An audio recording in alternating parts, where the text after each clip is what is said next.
नमस्कार दोस्तों, मैं आप सभी का स्वागत करता हूं अपने YouTube चैनल पे। दोस्तों, मैं एक न्यू गवर्नमेंट जॉब का नोटिफिकेशन लेकर आया हूं। जी हां दोस्तों, आरआरबी ग्रुप डी रिक्वायरमेंट 2026। दोस्तों, मैं आप सभी को इस जॉब के बारे में पूरी जानकारी देने वाला हूं। यह फॉर्म कब से कब तक भरा जाएगा और इसमें एज लिमिट क्या मांगा गया है और किस कैटेगरीज के कैंडिडेट को कितना कितना एप्लीकेशन फी पेमेंट करना होगा। तो दोस्तों, रेलवे रिक्वायरमेंट बोर्ड आरआरबी ने विभिन्न रेलवे जोन में ग्रुप डी लेवल 1 पदों की भर्ती के लिए अपनी आधिकारिक वेबसाइट पर एक अधिसूचना जारी की है। दोस्तों, यह भर्ती 22,195 पदों के लिए है। आरआरबी ऑनलाइन आवेदन 31 जनवरी 2026 से शुरू हो गए हैं और उम्मीदवार 2 मार्च 2026 तक ऑनलाइन आवेदन कर सकते हैं। इसमें न्यूनतम आयु 18 वर्ष और अधिकतम आयु 33 वर्ष है, जो 1 जनवरी 2026 तक मान्य होगी। उम्मीदवार आरआरबी ग्रुप डी भर्ती 2026 से संबंधित संपूर्ण जानकारी इस वीडियो से ले सकते हैं। तो आइए हम सबसे पहले बात करेंगे इम्पोर्टेंट डेट के बारे में। तो दोस्तों, आप यहाँ पे देख सकते हैं ऑनलाइन अप्लाई करने का स्टार्टिंग डेट 31 जनवरी 2026 दिया गया है और ऑनलाइन अप्लाई करने का जो लास्ट डेट है 2 मार्च 2026 तक दिया गया है। एप्लीकेशन फी की बात करूं तो दोस्तों,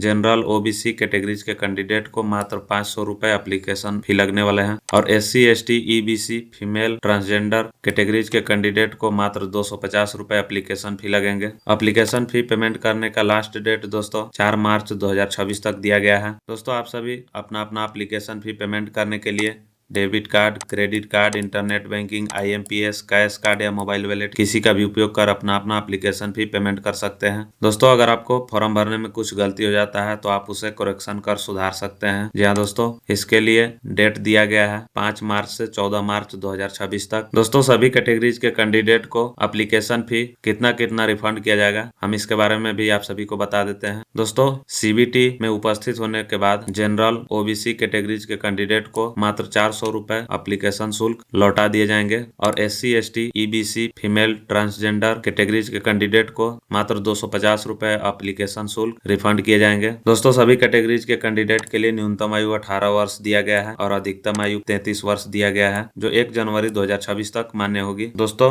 आरआरबी अपने नियमों के अनुसार ग्रुप डी के विभिन्न पदों लेवल 1 के लिए आयु में छूट प्रदान करता है। इसमें टोटल 22,195 पद दिए गए हैं। तो आइए अब हम जानेंगे वैकेंसी का डिटेल। दोस्तों, यहाँ पे दिया गया है, आप यहाँ पे देख सकते हैं। पॉइंट्समैन बी के लिए 5053 पद दिए गए हैं और असिस्टेंट ट्रैक मशीन के लिए 597 पद दिए गए हैं और असिस्टेंट ब्रिज के लिए 600 पद दिए गए हैं और ट्रैक मेंटेनर ग्रेड 4 के लिए 11,032 पद दिए गए हैं। इसके बाद है दोस्तों असिस्टेंट पीवे के लिए 300 पद दिए गए हैं। इसके बाद असिस्टेंट C&W के लिए 1,000 पद दिए गए हैं और असिस्टेंट TRD के लिए 800 पद दिए गए हैं और असिस्टेंट S&T के लिए 1509 पद दिए गए हैं और असिस्टेंट लोको शेड इलेक्ट्रिकल के लिए 200 पद दिए गए हैं और असिस्टेंट ऑपरेशन इलेक्ट्रिकल के लिए 604 पद दिए गए हैं और असिस्टेंट TL एंड AC के लिए 500 पद दिए गए हैं। तो दोस्तों, आइए अब हम जानेंगे इस फॉर्म को भरने के लिए उम्मीदवारों के पास क्या क्या क्वालिफिकेशन होने चाहिए। दोस्तों, वे उम्मीदवार जिन्होंने NCVT या SCVT द्वारा मान्यता प्राप्त स्कूल से क्लास 10th हाई स्कूल पास किए हैं या जिनके पास NCVT द्वारा जारी राष्ट्रीय शिक्षुता प्रमाण पत्र NSE है, वे आरआरबी ग्रुप डी भर्ती परीक्षा के लिए आवेदन करने के पात्र हैं। आइए दोस्तों, अब हम बात करेंगे इस फॉर्म को भरने के लिए आप सभी के पास क्या क्या डॉक्यूमेंट्स होने चाहिए। तो दोस्तों, आप यहाँ पे देख सकते हैं फोटो और सिग्नेचर। दोस्तों, उम्मीदवारों का फोटो हाल ही का पासपोर्ट साइज की होनी चाहिए और उनका बैकग्राउंड हल्का या सफेद होना चाहिए ताकि चेहरा स्पष्ट रूप से दिखाई दे और उम्मीदवार को टोपी या चश्मा मास्क नहीं पहनना है। सिग्नेचर की बात करूँ तो दोस्तों, सफेद कागज पे यानी व्हाइट पेपर पे ब्लैक पेन से सिग्नेचर करना है ताकि आसानी से पढ़े जा सके। इसके बाद है दोस्तों आधार कार्ड। फॉर्म भरते समय आधार कार्ड आवश्यक है और PET और डॉक्यूमेंट वेरिफिकेशन के दौरान ओरिजिनल आधार कार्ड प्रस्तुत करना अनिवार्य है। इसके बाद है दोस्तों 10th क्लास का मार्कशीट या डॉक्यूमेंट जन्म तिथि और शैक्षणिक योग्यता के प्रमाण के रूप में उपयोग किया जाता है। इसके बाद है कास्ट या कैटेगरी सर्टिफिकेट यदि लागू हो। दोस्तों, उम्मीदवारों के पास लागू वित्तीय वर्ष के अनुसार वैध अनुसूचित जाति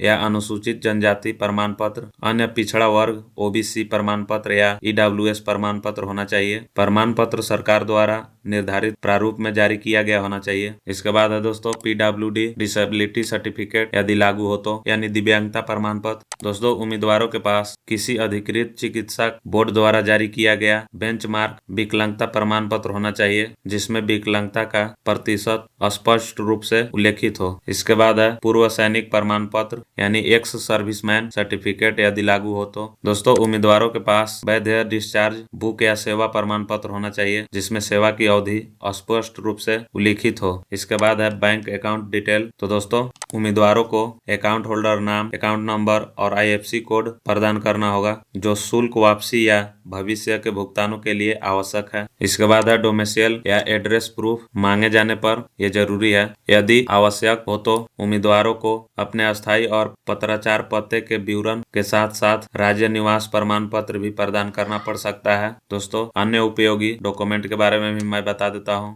उम्मीदवारों को भविष्य के संदर्भ के लिए एक एक्टिव ईमेल ID और मोबाइल नंबर, साथ ही आवेदन या पुष्टिकरण पृष्ठ का प्रिंट आउट और शुल्क भुगतान रसीद अपने पास रखनी चाहिए। दोस्तों उम्मीदवारों को फॉर्म भरने से पहले सभी डॉक्यूमेंट्स को स्कैन करके तैयार रखना चाहिए। नाम, जन्म तिथि और माता पिता के नाम 10वीं की मार्कशीट के अनुसार ही भरें। गलत या जाली दस्तावेज जमा करने पर सिलेक्शन कैंसिल हो सकता है। सत्यापन के लिए ओरिजिनल डॉक्यूमेंट के साथ स्वसत्यापित फोटोकॉपी भी साथ लाएं। सिलेक्शन प्रोसेस की बात करूँ तो दोस्तों आप यहाँ पे देख सकते हैं, कंप्यूटर से आधारित टेस्ट किया जाएगा CBT 1, फिजिकल इफिशिएंसी टेस्ट होगा, डॉक्यूमेंट वेरिफिकेशन किया जाएगा, मेडिकल एग्जामिनेशन होगा। इसके बाद आपका सिलेक्शन होगा। दोस्तों RRB पद के लिए आवेदन करने के इच्छुक उम्मीदवार 2 मार्च 2026 से पहले अपना आवेदन ऑनलाइन जमा कर सकते हैं। इस फॉर्म को भरने के लिए मेरे वीडियो के नीचे डिस्क्रिप्शन में लिंक दिया गया है, आप वहां से इस फॉर्म को आसानी से भर सकते हैं। दोस्तों आवेदन जमा करने की अंतिम तिथि 2 मार्च 2026 तक दिया गया है। तो दोस्तों अगर आपको मेरा वीडियो जानकारी पूर्ण लगा हो तो आप मेरे वीडियो को लाइक करें और अपने क्लासमेट दोस्तों को शेयर जरूर करें, ताकि वे भी इस फॉर्म को भर सकें। साथ ही मेरे यूट्यूब चैनल को सब्सक्राइब जरूर करें, ताकि जब भी मैं न्यू गवर्नमेंट जॉब का नोटिफिकेशन लेकर आऊं तो सबसे पहले आप तक जरूर पहुंचे। थैंक यू दोस्तों।